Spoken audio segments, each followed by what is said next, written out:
What's happening, everybody? On today's show, full reaction to SEC Week 2. We'll give you our winners and losers from last weekend. Also, some peculiar stats from the SEC through 2 weeks. Locked On SEC starts right now. You are Locked On SEC, your daily podcast on the Southeastern Conference. Part of the Locked On Podcast Network, your team every day.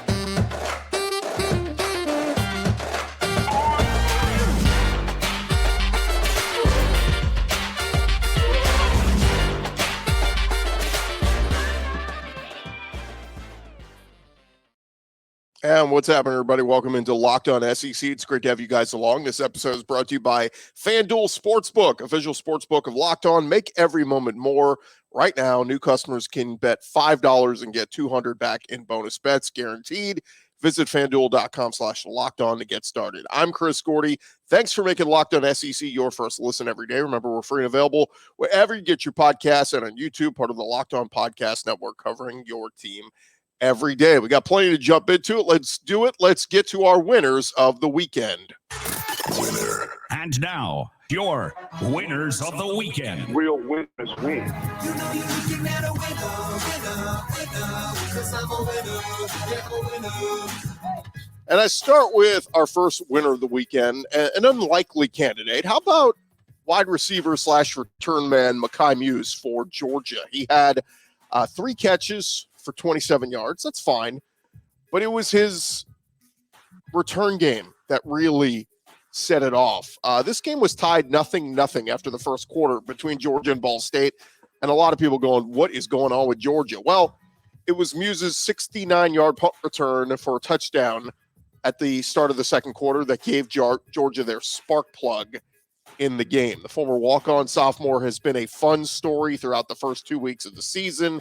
He also had a 47-yard kickoff return to start the game, and then finished with 3 punt returns totaling 111 yards, including that 69-yarder for a touchdown. He nearly broke free for a second return later in the game, but shout out to Mekhi Muse, and incredibly fun story. We'll see what he does in the coming weeks for the Georgia Bulldogs. And shout out to the Georgia secondary, by the way, in this one, racking up 3 interceptions. Malachi Starks, he had 2 all of last season. Now he's got 1, and we're 2 weeks in. Let's see how many more he gets as the year goes along. Another winner of the weekend, I'm going to give it to the Florida run game. I get it. It was McNeese State, but the lack of the run game week 1 at Utah for Florida was worrying, and they responded this week. 51 carries for 327 yards on the ground. Montrell Johnson led the way with 119 yards and 2 rushing touchdowns. Trevor Etienne, he had 84 rushing yards and a score. And the Florida backs averaged over 6.5 yards per carry. So kudos to the Florida backs. They did their job this week. Again, I know it was McNeese, but good to see. That's what I thought the Florida run game was going to look like for much of this season. And tip of the cap to Ricky Parasol, by the way, 123 receiving yards and a score in this one. Over at Auburn, look, it was an ugly game for those of you who stayed up to watch. Auburn got the very ugly 14-10 win at Cal, but I'm giving the winner of the week to the Auburn defense. Jalen Simpson and DJ James both had interceptions. Auburn forced 3 turnovers. Eugene Asante, if you didn't know who he was before, you knew his name after watching this one. The former North Carolina transfer linebacker with a breakout game in an Auburn uniform. He could not be stopped.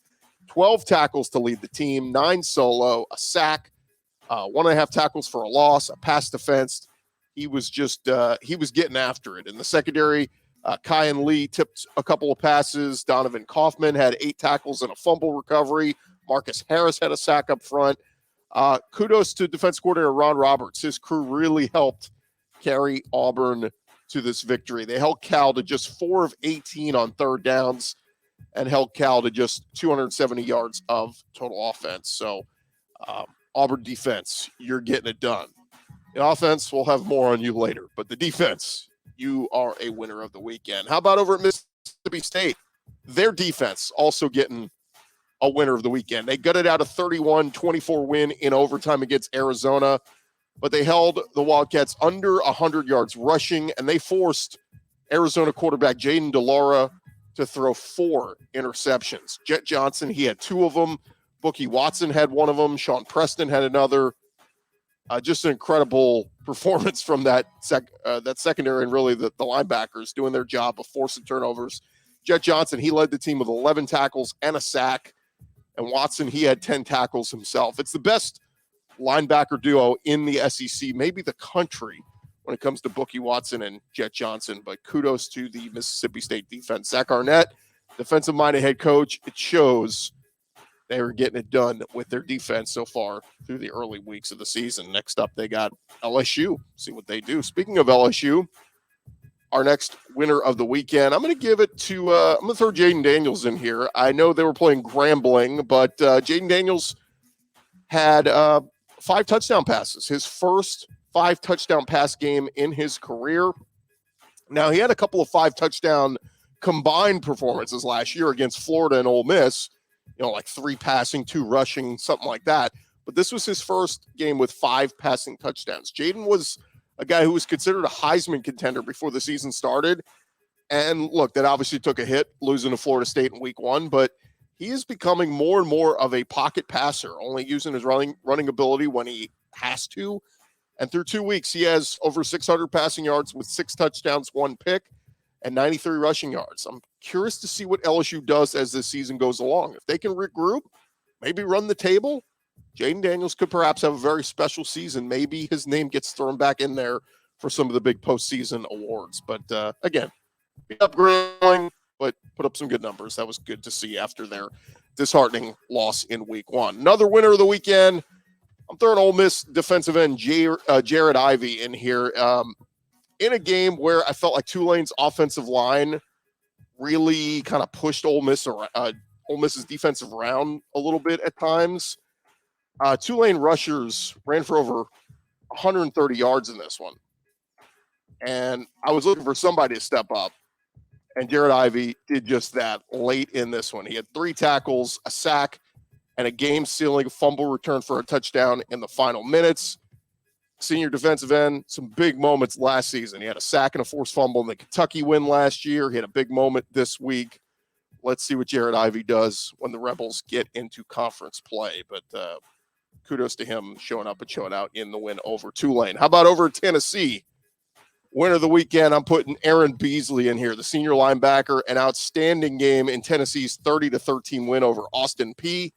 Led the team with 9 tackles, 8 of them solo, 2 sacks, 5 tackles for a loss. Look, with Keenan Peely out due to injury, Beasley stepped up and he rose to the occasion, really helping lead this defense. He leads the Vols in tackles through 2 weeks. He had 84 tackles 2 seasons ago, 76 tackles last year. After this one, he said, I was just out there having fun with my guys. But Aaron Beasley, big reason why this Tennessee defense appears to be much improved so far this year. Another winner of the weekend over at Kentucky. It was an ugly one against Eastern Kentucky, but Tayvion Robinson, 6 catches, 136 yards, 2 touchdowns. He had a couple of big games early last season and then kind of fizzled out as the year went along. It was just his 3rd 100-yard receiving game of his career. Keep in mind, he's been playing 5 years. He started the first few years at Virginia Tech. But on a day where the Kentucky offense really struggled to get going, quarterback Devin Leary was out of sync. He had 14 incompletions. Kentucky trailed almost the entire first half, 7-0 to Eastern Kentucky. But it was Tayvion Robinson making a big play, hauling in his first touchdown just before halftime to tie the game. Then he had his second one early in the second half to give Kentucky the lead again. They won 28-17, but congrats to Robinson. Big day for him. Another receiver had a big day. He's a winner of the weekend. It's South Carolina wide receiver Xavier Legette. Monster day, 6 catches for 118 yards and a touchdown. It was Furman, I get it, but Legette is currently the SEC leader in receiving yards at 296.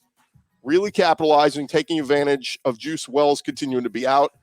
Hat tip to Spencer Rattler in this one. He was 25 of 27 for 345 yards, 3 touchdowns, no picks. You take away A.J. Swan because he's played 3 games. Everyone else has played 2. Spencer Rattler leads the SEC in passing yards through 2 weeks. He had 353 last week against North Carolina. And also his 10th 300-yard passing game in his career for Spencer Rattler. Our last winner of the weekend, I've got Luther Burden in here, the Missouri wide receiver. Breakout game in his second season at Mizzou. 8 catches, 117 yards receiving. He also had 2 punt returns for 15 yards. But it was Luther Burden's first 100-yard receiving game in his career. Now, he had 96 last week, so he came close. But Brady Cook, he's been just okay at quarterback for Missouri so far, but Luther Burden obviously proven to be their top target. They get number 15 Kansas State up next. So let's see what Luther Burden does against them. But a good start to year number 2 there in Como for Luther Burden. Thank you guys so much for making Locked On SEC your first listen every day. Coming up next, we're going to flip it. We'll get to our losers of the weekend, or our disappointments. We don't like saying losers. Who disappointed in week 2? We'll get to that coming your way in just a sec. First, I want to remind you guys about our friends over at Athletic Brewing. Look, now is the time for your game changer of the week, brought to you by Athletic Brewing Company. And much like a lot of these guys we've already talked about, I'll throw it to Tayvion Robinson this week at Kentucky. 6 catches, 136 yards, and 2 touchdowns. Much like he was a game changer for Kentucky, Athletic Brewing has completely changed the non-alcoholic beer game. They make non-alcoholic beers that actually taste good. Their brews are great tasting. They are award-winning. They beat out full-strength beers in global competitions. They brew over 50 styles of craft non-alcoholic beer, including IPAs, golden sours, and more. They are constantly releasing limited edition experimental styles to add to their variety. They're fit for all times, so you can drink them anytime, anywhere, and make any activity even more enjoyable. Whether you're watching a big game, watching your kids' game, whatever it is, no hangovers ever. You can find Athletic in store, online, and at bars around the country. Go check them out right now. You can buy online at athleticbrewing.com. And first-time customers, you can use our code LOCKEDON, LOCKEDON, to get 15% off your first online order. That is code LOCKEDON at checkout. Get 15% off at athleticbrewing.com. Near beer, exclusions and conditions apply. Athletic Brewing Company. It is fit for all times.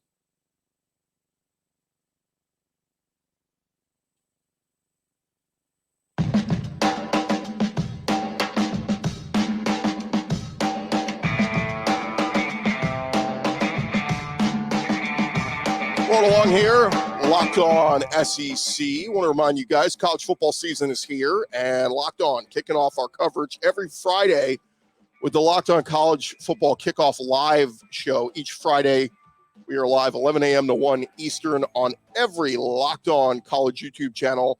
College Football Kickoff Live, previewing all the matchups with all of our analysts from the Locked On College Network, covering your team every day. You don't want to miss that. Check that out.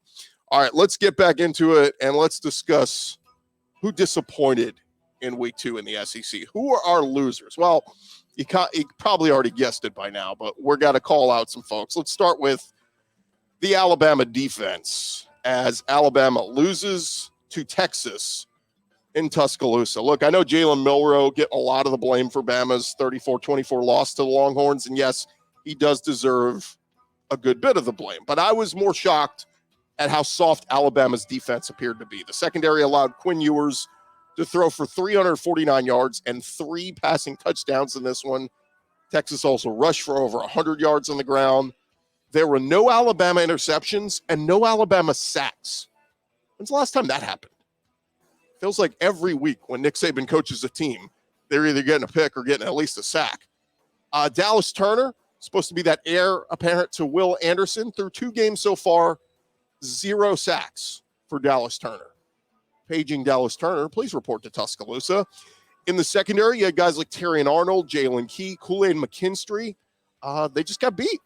And I like freshman Caleb Downs. He stood out in the spring game for us. He was good in this one, led the team with 10 tackles, but even he had some freshman mistakes, being out of position, getting beat by certain guys. So, again, can't put it all on one specific guy. We're just going to give it to the whole defense as a whole. 450 yards of offense rolled up on him. And Kevin Steele, he needs to get back in the lab with Nick Saban and fix this defense and fix it quickly. Another disappointment in this game is the Alabama run game. Where is it? 35 carries, for just 107 yards on the ground. That was 3 yards per carry. I kept hearing all offseason how this Alabama running back room might be one of the most talented they've ever had. Jase McClellan, Roydell Williams, Jam Miller, they all looked average in this one. I still think McClellan can be very good, but he's going to have to prove it in the coming weeks. And the Alabama offensive line, they give up 5 sacks. This was supposed to be the strength of this team this season. So they got a lot of things to fix. Some of the notes out of this one, Quinn Ewers, the first non-SEC quarterback to have 250 or more passing yards and 2 touchdowns at Alabama since Nick Saban took over in 2007. This was Alabama's first non-conference regular season loss since Louisiana Monroe back in 2007. That was Saban's first year. And this loss snapped a bunch of streaks for Bama. They had won 21 straight home games. That was the longest active streak in the FBS. They had won 73 straight home games when leading entering the fourth quarter. And that ended. And Nick Saban, he had gone 121 straight home games without a double-digit loss. You got to go back to his LSU days back in 2003 when they lost at home by double digits to Florida. Now, funny one about that one, they went on to win the national championship that year. So we'll see. The season's not over for Bama by any means. You know they're going to regroup. They're going to come at you with their best shot, and there's certainly a chance they could run the table. Absolutely. But there are some that are skeptical and wonder, the erosion of the Alabama Saban dynasty with Georgia winning back-to-back titles and 2 losses last season for Bama. Is this more of the beginning of the end for Saban? We will see. Another disappointment of the weekend. How about the Texas A&M defense? The Aggie defense littered with dozens of 4-star and 5-star talent from all those elite recruiting classes in recent years. And yet none of that mattered as A&M went to Miami and lost 48-33 on Saturday night. DJ Durkin's defense gave up 451 yards of offense to the Hurricanes as quarterback Tyler Van Dyke was 21 of 30 for 374 yards and 5 passing touchdowns. They had 2 sacks and a fumble recovery, no interceptions. And just a week after holding New Mexico to just 220 yards of total offense, they gave up big play after big play in this one. Miami had passing gains of 32 yards, 48 yards, 52 yards, 64 yards. 3 touchdowns went to wide receiver Jacoby George alone. Just not up to par, A&M.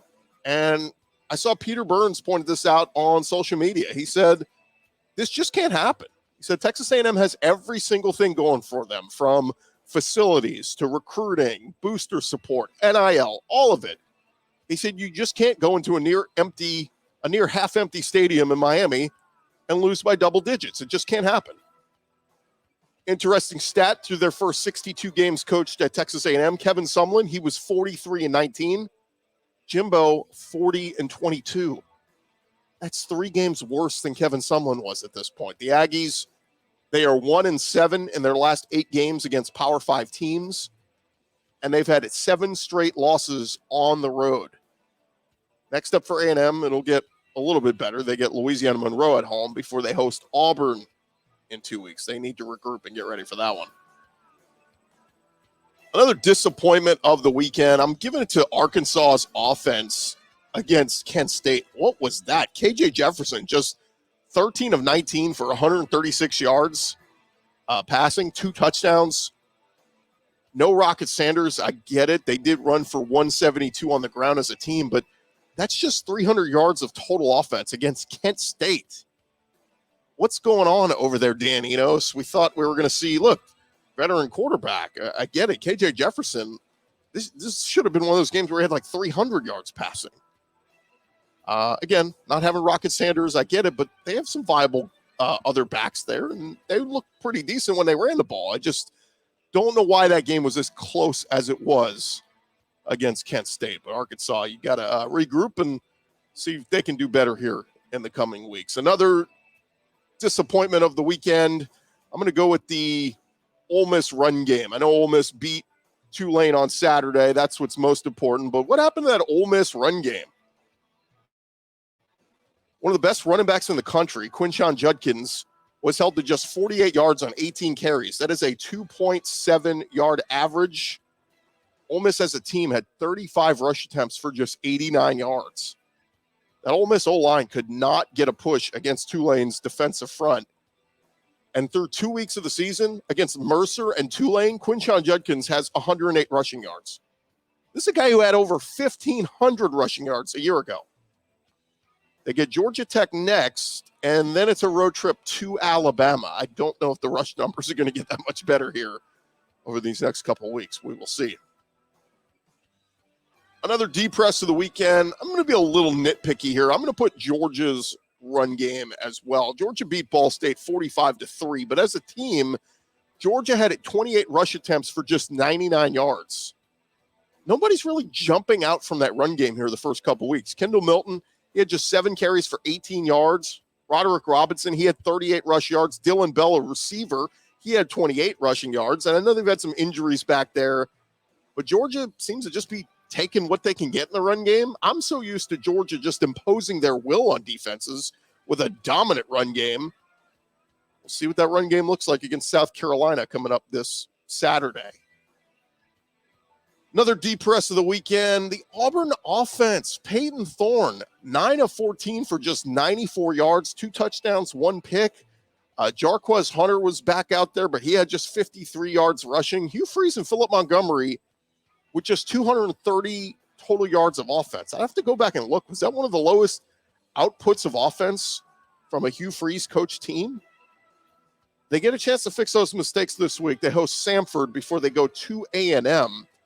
But I got to say, a little disappointed in Peyton Thorne so far in, the numbers, seeing the numbers we saw him put up at Michigan State, coming in, transferring in. So far, in 2 weeks, he's 19 of 31 for 235 passing yards, and that's it. I mean, had higher hopes for Peyton Thorne. And then lastly, I'm just putting the 3 quarterbacks that all had multiple interceptions this week in the SEC. All 3 players had some costly turnovers that cost their teams this week. Jalen Milroe had one early that led to a Texas field goal. Then he had a monster one at the start of the fourth quarter. They were trailing just 20-16. Jalen Milroe throws a pick. 1 play later, Texas punches the ball into the end zone. They take a double-digit lead. Connor Wegman, both of his interceptions came in the second half. The most costly one was early in the third quarter. Aggies trailing 28-20, still a 1-score game. That would lead to a Miami field goal, and the Hurricanes extended their lead. By the way, that's the first 2 interceptions of Connor Wegman's career. And then A.J. Swan, he had one right at the start of the game and then another one right before halftime as they were trailing by 10, and they went on to lose to Wake Forest. So, look, we don't call you losers. We're just saying you disappointed us in week 2. We'll see who else disappoints us as we look ahead to SEC Week 3. Thank you guys so much for making Locked On SEC your first listen every day. Coming up next, we'll give you some of the weird stats through 2 weeks of SEC play. That's coming your way in just a sec. First, want to remind you guys this episode is presented to you by our friends over at FanDuel. Look, get ready for the NFL season with incredible offers from our friends at FanDuel. They are America's #1 sportsbook. Right now, new customers can get $5 and 200, or you bet $5, you get 200 in bonus bets back guaranteed. Plus, all customers who bet that $5, like I said, they'll also get $100 off the NFL Sunday ticket from YouTube and YouTube TV. So now is the best time to go join FanDuel.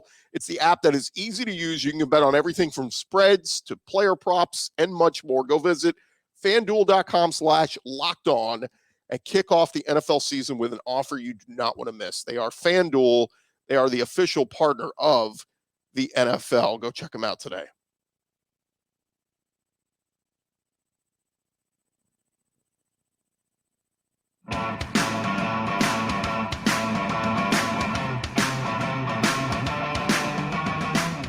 All right, roll along here. Locked On SEC. Thank you guys so much for making us your first listen every day.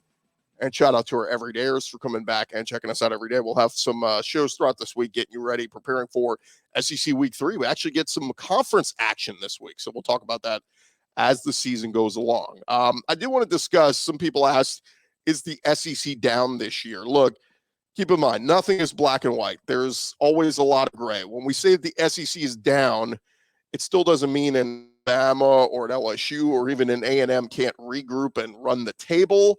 But certainly there are some weird things going on. And look, anyone can beat anybody on any given week. But I wanted to jump into a little bit of some of the stat leaders through 2 weeks in the SEC. And just some of them are a little funky, some of them a little weird. We look at top 5 passing leaders in the SEC through 2 weeks. A.J. Swan, the Vanderbilt quarterback, he leads the way. Now, there's no surprise there. They've played an extra game than everybody. Remember, they played in week 0 against Hawaii. So A.J. Swan leads the SEC in passing yards. That'll change as they get a bye and other people keep playing.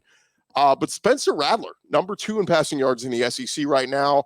Jayden Daniels at LSU is number 3. Jackson Dart at Ole Miss is number 4. And Carson Beck at Georgia, number 5. Notice some big names missing here. How about Joe Milton? He's 10th in the SEC in passing yards right now. Will Rogers, the guy who's led the SEC in passing yards in just about every season, and that Mike Leach offense, obviously very different now.